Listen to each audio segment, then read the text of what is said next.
à terme, et je ne sais pas si c'est demain ou dans 20 ans, les Palestiniens vont dire, et les États arabes avec eux, vous ne voulez pas d'un État palestinien ? Pas de problème, nous non plus, on n'en veut pas.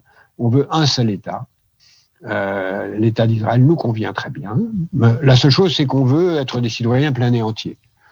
Alors là, Israël va se trouver exactement dans la situation de la France en Algérie, empatouillé, empêtré dans le fait de savoir s'il y a des citoyens de deux catégories, qui ont le droit de vote, pas le droit de vote, de collège, pas de collège.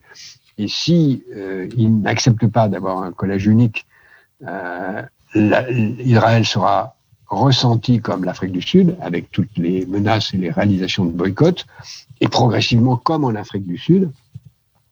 L'apartheid de fait qui sera manifesté dans cet État unique tombera et Israël deviendra un État de la région avec un gouvernement qui sera entre les mains naturellement, démocratiquement de la majorité de ses habitants, qui ne sera plus une majorité juive.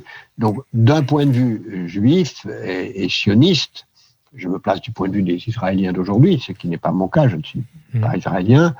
Je pense que le pays qui a le plus intérêt à la création d'un État palestinien, c'est Israël. C'est Israël. Et je pense que le refus de la création, qui va entraîner dans une génération prochaine de Palestiniens le fait de dire la Palestine, c'est Israël, un seul État, viendra, et à ce moment-là, je ne vois pas quelle réponse les Israéliens pourront faire. Pourtant, les Israéliens sont supposés jouer en termes de stratégie plusieurs coups d'avance.